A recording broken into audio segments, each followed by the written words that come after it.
रामायण पाठ 32। रावण को शूर्पणखा का धिक्कार। रावण के मारीच के पास से लंका लौट आने के कुछ काल पश्चात ही शूर्पणखा उसके पास आ पहुंची। उस समय रावण अपने मंत्रियों से घिरा हुआ था। स्वर्ण सिंहासन पर रावण वैसे ही शोभा पा रहा था जैसे सोने की ईंटों से निर्मित यज्ञ वेदी में घी के द्वारा प्रज्वलित अग्नि। समर भूमि में साक्षात यमराज की भांति दिखाई पड़ने वाला रावण ने देवता, गंधर्व आदि सभी को जीत लिया था।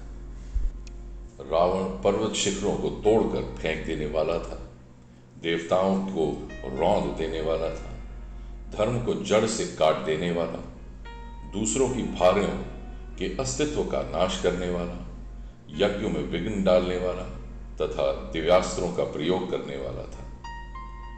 उसने समुद्रों तथा पर्वतों पर विजय प्राप्त की थी, नागराज वासुकी को परास्त किया था, तक्षक की प्रिय पत्नी का हरण किया था, कुबेर पर विजय प्राप्त कर उससे पुष्प विमान छीना था। इंद्रादि समस्त देवता उससे भयभीत रहा करते थे, वायु देवता उस पर पंखा झला करते थे, वरुण उसके यहाँ पानी भरा करते थे और वह मृत्यु को भी परास्त करने का सामर्थ्य रखता था। उसने 10,000 वर्षों तक घोर तपस्या करके तथा ब्रह्मा जी को अपने मस्तकों की बलि देकर देवता, दानव, गंधर्व, पिशाच, पक्षी और सर्पों से संग्राम में अभय प्राप्त कर लिया था। मनुष्य के सिवा अन्य किसी से भी उसे मृत्यु का भय नहीं रहा था।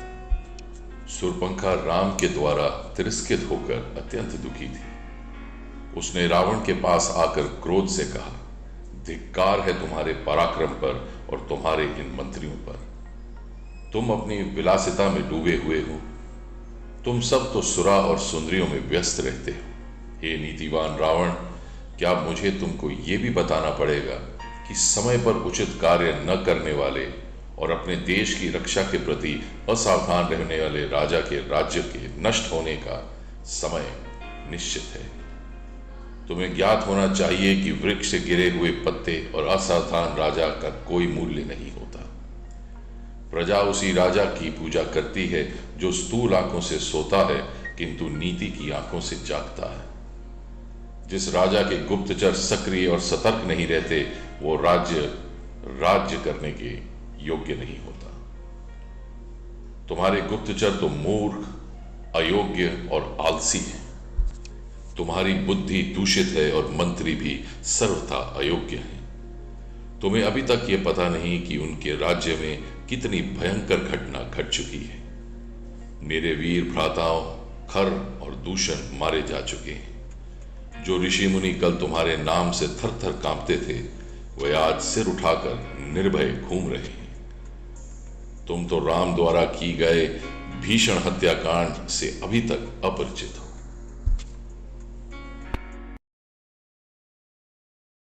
रामायण पाठ 32 भाग 2।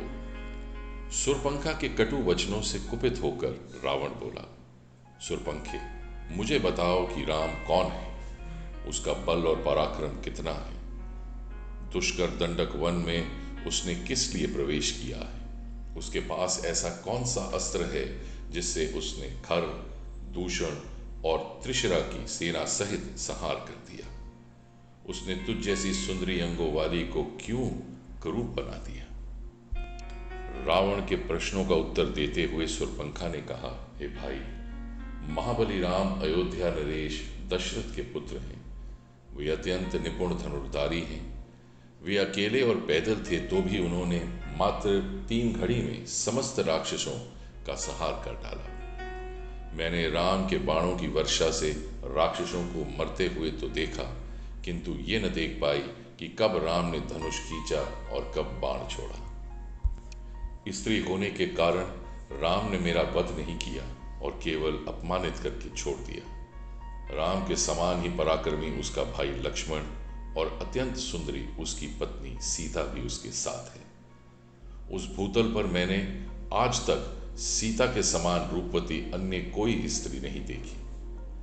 जब मैं सीता को तुम्हारी भार्य बनाने के लिए लाने के लिए उद्यत हुई तो लक्ष्मण ने मुझे कुरूप बना दिया। सीता तुम्हारी ही भार्य बनने के योग्य है, अतः तुम उसे शीघ्र हर लाओ। शूर्पणखा का कथन सुनने तथा अपने मंत्रियों से विचार विमर्श करने के पश्चात रावण ने सीता को हर लाने का निश्चय कर लिया। तत्काल उसने अपना रथ तैयार करवाया और उस पर सवार हो अपने मित्र मारीच के पास पहुंच गया। मारीच ने रावण का सत्कार करके पूछा, हे राजन, लंका में सब कुशल तो है? आप इतनी जल्दी पुनः कैसे लौट आए? रावण बोला, हे मारीच, क्रूर और मूर्ख राम ने अपने बल का आश्रय लेकर मेरे भाई खर और दूषण का सेना सहित वध कर दिया है। उसने मेरी बहन शूर्पणखा को भी कुरूप बना दिया है। तुम मेरे मित्र हो, तुम ही संकट के समय मित्र की सहायता करोगे, मैं ये मानता हूं। मैं जानता हूं कि मेरे मित्रों और शुभचिंतकों में तुमसे बड़ा बलवान, नीतिवान और मुझसे सच्चा स्नेह करने वाला और कोई नहीं है। अतः हे मारीच, मैं चाहता हूं कि तुम रजत बिंदुओं वाला स्वर्ण मृग बनकर राम के आश्रम के सामने जाओ। तुम्हें देखकर सीता अवश्य ही राम लक्ष्मण को तुम्हें पकड़ने के लिए भेजेगी। उन दोनों के चले जाने पर मैं अकेली सीता का अपहरण करके ले जाऊंगा। राम को सीता का वियोग असह्य होगा और विरह की उस अवस्था में राम को मार डालना मेरे लिए कठिन नहीं होगा। रावण के वचन सुनकर मारीच बोला, हे लंकापति, जैसे कि पहले भी मैंने तुम्हें कहा है कि ऐसा करना तुम्हारे लिए उचित नहीं होगा। ये कार्य तुम्हारे जीवन के लिए काल बन जाएगा। आश्चर्य की बात यह है कि वेद शास्त्रों के ज्ञाता होते हुए भी तुम परस्त्री हरण जैसा भयंकर पाप करने जा रहे हो। तुम्हें ज्ञात होना चाहिए कि राम के क्रोध से तुम्हें कोई नहीं बचा पाएगा। मारीच के इस उत्तर से क्रोधित होकर हाथ में खड्ग लेकर रावण बोला, मारीच, मैं तुझे अपना मृत समझकर तेरे पास आया था। तेरी कायरतापूर्ण युक्तियों को सुनकर मैं अपना विचार नहीं बदल सकता। सीता का हरण मैं अवश्य करूंगा और तू मेरी आज्ञा का पालन भी करेगा। यदि तू मेरी आज्ञा मानकर मेरे इस कार्य में सहायता नहीं करेगा तो राम लक्ष्मण से पहले मैं तेरा वध कर दूंगा। रावण के क्रोध से भयभीत होकर मारीच ने अपनी सहमति दे दी। उसकी सहमति से प्रसन्न होकर रावण बोला, अब सिद्ध हो गया कि तू मेरा परम मित्र है। रावण उसे लेकर दंडक वन में पहुंचकर राम के आश्रम की खोज करने लगा। जब आश्रम मिल गया तो मारीच ने रावण के निर्देश अनुसार मृग का रूप धारण किया और आश्रम के निकट विचरण करने लगा। इस अद्भुत मृग को देखकर और उसकी शोभा देखकर सीता आश्चर्यचकित रह गई और विस्मित होकर उसके पीछे भाग पड़ी। मायावी मारीच ने अपनी मृग सुलभ क्रीड़ाओं से सीता का मन मुक्त किया। रामायण पाठ 33 सीताहरण। लक्ष्मण के जाने के पश्चात रावण को अवसर मिल गया। वह ब्राह्मण भिक्षुक का भेष धारण कर रावण सीता के पास आया और बोला, हे सुंदरी, तुम कौन हो? तुम कोई वन देवी हो या लक्ष्मी अथवा कामदेव की प्रिय स्वयंवृति हो? इस पृथ्वी पर मैंने तुम जैसी रूपवती युवती आज तक नहीं देखी। तुम कौन हो, किसकी कन्या हो और इस वन में किस लिए निवास कर रही हो? कहाँ है तुम्हारा तीनों लोकों में सबसे सुंदर रूप, तुम्हारी सुकुमारता, और कहाँ इस दुर्गम वन में निवास कर रही हो? ये स्थान तो इच्छानुसार रूप धारण करने वाले भयंकर राक्षसों का निवास स्थान है। तुम यहां से चली जाओ, तुम यहां रहने योग्य नहीं हो। सीता ने कहा, हे ब्राह्मण, मेरा नाम सीता है। मैं मिथिलापुरी जनक की पुत्री और अयोध्यापति दशरथ के ज्येष्ठ पुत्र श्री रामचंद्र की पत्नी हूं। पिता की आज्ञा से मेरे पति अपने भाई भरत को अयोध्या का राज्य देकर 14 वर्ष के लिए वनवास कर रहे हैं। उन पराक्रमी सत्यपरायण वीर के साथ मेरे तेजस्वी देवर लक्ष्मण भी हैं।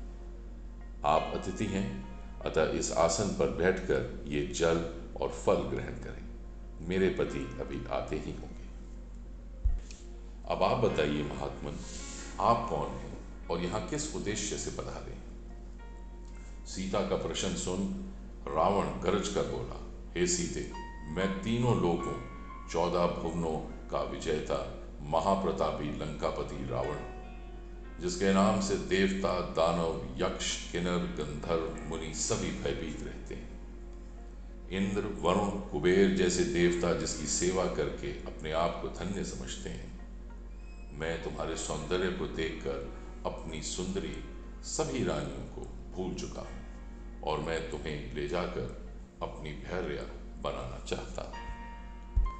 हे मृगलोचन, तुम मेरे साथ चलकर नाना देशों से आई हुई मेरी अत्यंत सुंदर रानियों पर पटरानी बनकर शासन करो। मेरी नगरी लंका की सुंदरता को देखकर तुम इस वन के कष्टों को भूल जाओगे, इसलिए मेरे साथ चलने को तैयार हो जाओ। रावण का नीचतापूर्ण प्रस्ताव सुनकर सीता क्रोधित स्वर में बोली, हे अधम राक्षस, तू परम तेजस्वी, अद्भुत पराक्रमी और महान योद्धा रामचंद्र के पराक्रम को नहीं जानता, इसलिए तू मेरे सम्मुख ये गलत प्रस्ताव रखने का दुस्साहस कर रहा है। अरे मूर्ख, क्या तू वनराज सिंह के मुंह से उसके दांत उखाड़ना चाहता है? तेरे सिर पर काल नाच रहा है, इसलिए तू ये घृणित प्रस्ताव लेकर यहाँ आया है। तेरी मृत्यु ही तुझे यहाँ लेकर आई है। सीता के ये अपमानजनक वाक्य सुनकर रावण अत्यंत कुपित हो गया। आंखें लाल करते हुए उसने कहा, सीते, तू मेरे बल और प्रताप को नहीं जानती। मैं आकाश में खड़ा होकर पृथ्वी को गेंद की भांति उठाकर फेंक सकता हूं, अतः समुद्र को एक चुल्लू में भरकर पी सकता हूं। मैं तुझे लेने आया हूं और मैं तुझे लेके ही जाऊंगा। ये कहकर रावण ने अपने ब्राह्मण वेश को त्याग कर विकराल रूप धारण कर लिया और दोनों हाथों से सीता को उठाकर अपने कंधे पर बिठा निकटवर्ती खड़े विमान पर जा हुआ। इस प्रकार अप्रत्याशित रूप से पकड़े जाने पर सीता ने हा राम कहते हुए स्वयं को रावण के हाथों से छुड़ाने का प्रयास किया, परंतु बलवान रावण के सामने उनकी एक न चली। उसने उन्हें बांधकर विमान के एक ओर डाल दिया और तीव्र गति से लंका की ओर चल पड़ा। सीता निरंतर विलाप किए जा रही थी, हाँ राम, पापी राम, रावण मुझे लिए जा रहा है। हे लक्ष्मण, तुम कहाँ हो? तुम्हारी बलवान भुजाएं इस समय इस दुष्ट से मेरी रक्षा क्यों नहीं करती? हाय, आज कैकेयी की मनोकामना पूरी हुई। इस प्रकार विलाप करती हुई सीता ने मार्ग में खड़े जटायु को देखा। जटायु को देखते ही सीता चिल्लाई, हे आर्य जटायु, देखो, लंका का ये दुष्ट राजा रावण मेरा अपहरण करके मुझे ले जा रहा है। इस नरधाम से आप मेरी रक्षा करने में असमर्थ हैं, क्योंकि ये बलवान है और अनेक युद्धों में विजय प्राप्त करने के कारण इसका दुस्साहस बढ़ा हुआ है। आप रावण द्वारा मेरे इस अपहरण को मेरे पति राम को जरूर बताएं, यही मेरी आपसे प्रार्थना है। रामायण पाठ 34 जटायु वध। सीता की करुण पुकार सुनकर जटायु ने उस ओर देखा तथा रावण को सीता सहित विमान में जाता देख बोला, अरे रावण, तू एक परस्त्री का अपहरण कर रहा है। अरे लंकेश, ये महाप्रतापी श्री रामचंद्र जी की भार्या है। एक राजा होकर तू ऐसा निंदनीय काम कैसे कर सकता है? राजा का धर्म तो परस्त्री की रक्षा करना है। तू काम के वशीभूत होकर अपना विवेक खो बैठा है। छोड़ दे राम की पत्नी को। हे रावण, मेरे समक्ष तू सीता को नहीं ले जा सकता। प्राण रहते मैं सीता की रक्षा करूंगा। ठहर, मैं अभी तुझसे युद्ध करने आता हूं। जटायु के इन कठोर अपमानजनक शब्दों को सुनकर रावण उसकी ओर झपटा, जो सीता को मुक्त कराने के लिए विमान की ओर तेजी से बढ़ रहा था। विशाल आकार के दो पर्वतों की भांति वे एक दूसरे से टकराए। क्रोधित जटायु ने अपने पराक्रम से 2 बार रावण के धनुष को तोड़ डाला, उसके रथ को तहस नहस कर डाला और रावण के सारथी को मार डाला।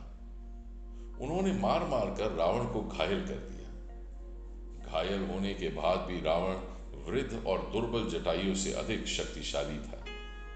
अवसर पाकर उसने जटायु की दोनों भुजाएं काट दी। पीड़ा से व्याकुल होकर मूर्छित हो वो पृथ्वी पर गिर पड़ा। जटायु को भूमि पर गिरता देख जानकी हाँ राम हाँ लक्ष्मण कहकर विलाप करने लगी। रावण ने सीता को उसके केश पकड़कर उठा लिया और आकाश मार्ग से लंका की ओर उड़ने लगा। उस समय उन्नत भाल वाली सुंदर कृष्ण केशों वाली मृगनयनी जानकी का सुंदर मुख रावण की गोद में पड़ा ऐसा प्रतीत हो रहा था जैसे पूर्णमासी का चंद्रमा नीले बादलों को चीरकर चमक रहा। सीता का क्रंदन सुनकर वान के सिंह बाघ मृग आदि रावण से कुपित होकर उसके विमान के नीचे उसके पीछे पीछे दौड़ने लगे। पर्वतों से गिरते हुए जल प्रताप ऐसे प्रतीत हो रहे थे मानो वे भी सीता के दुख से दुखी होकर करुण क्रंदन करते हुए अश्रु बहा रहे हैं। श्वेत बादल से आच्छादित सूर्य भी ऐसा प्रतीत हो रहा था जैसे अपनी कुलवधू की दुर्दशा देखकर उसका मुंह श्रीहीन हो गया। सब सीता के दुख से दुखी हो रहे थे। दुष्ट रावण से मुक्ति का कोई उपाय न देखकर सीता दीनता पूर्वक परमात्मा से प्रार्थना करने लगी। हे परम पिता परमात्मा, हे प्रभु, मेरी रक्षा करो, मेरी रक्षा करो। हे सर्वशक्तिमान, इस समय मेरी रक्षा करने वाला तुम्हारे अतिरिक्त और कोई नहीं है। हे दयामय, मेरे अस्तित्व की रक्षा करने वाला केवल अब बस तुम ही हो, बस तुम ही हो। मार्ग में सीता ने नीचे एक पर्वत पर 5 वानरों को बैठे देखा। उनके देखकर सीता ने यह सोचकर कि शायद ये राम को मेरा समाचार बता सके, अपने सुनहरे रंग की रेशमी चादर में वस्त्र आभूषण बांधकर उसे उन वानरों के बीच गिरा दिया।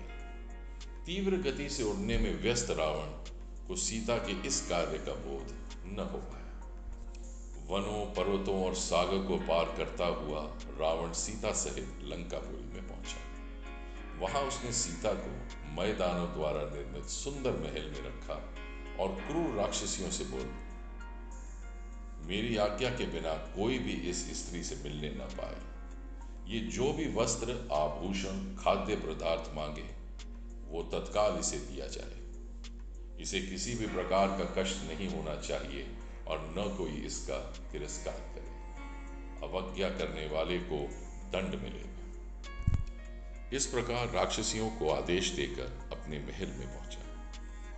वहां उसने अपने 8 शूरवीर सेनापतियों को बुलाकर आज्ञा दी, तुम लोग जाकर दंडक वन में रहो। हमारे जनस्थान को राम लक्ष्मण नामक 2 तपस्वियों ने उजाड़ दिया है। तुम वहां रहकर उनकी गतिविधियों पर दृष्टि रखो और उनकी सूचना मुझे यथाशीघ्र देते रहो। अवसर पाकर उन दोनों की हत्या कर डालो। मैं तुम्हारे पराक्रम से भलीभांति परिचित हूं, इसलिए उन्हें मारने का दायित्व तुम्हें सौंप रहा हूं। उन्हें इस प्रकार आदेश देकर वो कामी राक्षस वासना से पीड़ित होकर सीता से मिलने के लिए चल पड़ा। रामायण पाठ 35 रावण सीता संवाद। दुख से कातर और राम के वियोग में अश्रु बहाती हुई सीता के पास जाकर रावण बोला, शोभने, अब इस राज्य में दीन तपस्वी राम के लिए अश्रु बहाना व्यर्थ है। राम में इतनी शक्ति कहां कि यहां तक आने का मनोरथ भी कर सके। तू उसे विस्मृत कर दे। विशाल लोचने, तू मुझे पति के रूप में अंगीकार ले। समुद्र से घिरे 100 योजन विस्तार वाले अपने इस राज्य को मैं तुझे अर्पित कर दूंगा। मैं जो तीनों लोकों का स्वामी है, तेरे चरणों का दास बन के रहूंगा। मेरी समस्त सुंदर रानियां तेरी दासी बन के रहेंगी। समस्त देव, दानव, नर, किन्नर जो मेरे दास हैं, तेरे दास बनकर रहेंगे। तेरे पहले के दुष्कर्म तुझे वनवास का कष्ट देकर समाप्त हो चुके हैं। अब तेरा पुण्य कर्म ही शेष रह गया। अब मेरे साथ यहाँ रहकर समस्त प्रकार के पुष्पहार, दिव्य गंध और श्रेष्ठ आभूषण आदि का सेवन कर। सुमुखी, तेरा ये कमल के समान सुंदर, निर्मल और मनोहर मुख शोक से पीड़ित होकर शोभाहीन हो गया है। मुझे स्वीकार करके उसे पुनः शोभायमान कर। धर्म और लोक लाज का भय निर्मूल है। ये सब मात्र तेरी मिथ्या का विचार है। किसी सुंदरी का युद्ध में हरण करके उसके साथ विवाह करना भी तो वैदिक रीति का ही एक अंग है। इसलिए तू निशंक होकर मेरी बन जा। मैं तेरे इन कोमल चरणों पर अपने ये 10 मस्तक रख कर तुझे शीघ्र मेरे पे कृपा करने की गुजारिश करता हूं। रावण के इन वचनों को सुनकर शोक से कष्ट पाती हुई वैदेही अपने और रावण के बीच में तिनके सा ओट करके बोली, हे नराधम, परम पराक्रमी, धर्म परायण एवं सत्य प्रतिज्ञ दशरथ नंदन श्री रामचंद्र ही मेरे पति हैं। मैं उनके अतिरिक्त किसी अन्य की ओर दृष्टि तक भी नहीं कर सकती। यदि तूने मुझे बलपूर्वक मेरा अपहरण किया होता तो अपने भाई खर की तरह जनस्थान के युद्ध स्थल पर ही मर गया होता, किंतु तू कायरों की तरह मुझे चुरा लाया है। तेरे इस अनर्गल प्रलाप से ऐसा प्रतीत होता है कि अब लंका सहित तेरे विनाश का समय आ गया है। तू इस भ्रम में मत रहे कि यदि देवता और राक्षस तेरा कुछ नहीं बिगाड़ पाए तो राम भी तुझे नहीं मार सकेंगे। उनके हाथों से ही तेरी मृत्यु निश्चित है। अब तेरा जीवन काल समाप्त प्राय हो चुका है। तेरे तेज, बल और बुद्धि तो पहले ही नष्ट हो चुके हैं, और जिसकी बुद्धि नष्ट हो चुकी होती है उसका विनाश काल दूर नहीं होता। अरे रावण, तू महापापी है, इसलिए मेरा स्पर्श नहीं कर सकता। तूने कभी सोचा भी है कि कमलों में विहार करने वाली हंसनी क्या कभी कुकर के साथ रह सकती है? तू मेरे इस संग शून्य जड़ शरीर को बांध कर रख ले या काट डाल, पर मैं कलंक देने वाला कोई भी निंदनीय कार्य नहीं कर सकती। सीता के कठोर एवं अपमानजनक वाक्य सुनकर रावण कुपित होकर बोला, हे मनोहर हास्य वाली सीता, मैं तुझे 12 माह का समय देता हूं। यदि इस वर्ष के अंदर तू स्वेच्छापूर्वक मेरे पास नहीं आई तो मैं तेरे टुकड़े टुकड़े कर दूंगा। फिर वे राक्षसियों से बोला, तुम इसे यहां से अशोक वाटिका ले जाओ और जितना भय और कष्ट दे सकती हो दो। लंकापति रावण की आज्ञा पाकर राक्षसियां सीता को अशोक वाटिका में ले गई। अशोक वाटिका एक रमणीय स्थल था, किंतु पति वियोग और बुरे व्यवहार के कारण सीता वहां अत्यंत दुखी थी। सीता का अशोक वाटिका में प्रवेश जानकर पितामह ब्रह्मा देवराज इंद्र के पास गए और बोले, सदा मुख में पली प्रतिव्रता सीता पति के चरणों के दर्शन से वंचित होने के कारण दुख और चिंताओं से संतप्त हो गई है और भोजन भी नहीं कर रही। ऐसी दशा में निस्संदेह वे अपना प्राण त्याग देंगे। अतः तुम शीघ्र लंकापुरी में प्रवेश करके उन्हें उत्तम हविष्य प्रदान करो। ब्रह्मा जी की आज्ञा अनुसार इंद्र तत्काल लंकापुरी पहुंचे। उन्होंने निद्रा देवी की सहायता से समस्त राक्षसों को मोहित कर दिया। फिर वे सीता के पास आकर बोले, हे देवी, आप शोक न करें, मैं इंद्र राम की सहायता करूंगा। मेरे प्रसाद से वे विशाल सेना लेकर समुद्र पार करके यहां आएंगे। अतः तुम इस हविष्य को स्वीकार करो। इसे खा लेने पर तुम्हें हजारों वर्षों तक भूख और प्यास संतपत नहीं कर पाएंगे। शंकित सीता ने उनसे कहा, मुझे कैसे विश्वास हो कि आप देवराज इंद्र ही हैं? इस पर देवराज इंद्र ने समस्त देवोचित लक्षणों का प्रदर्शन करके सीता की शंका का निवारण कर दिया। विश्वास हो जाने पर सीता बोली, मैं आपके हाथों से इस पाई स्वरूप भविष्य को स्वीकार करती हूँ।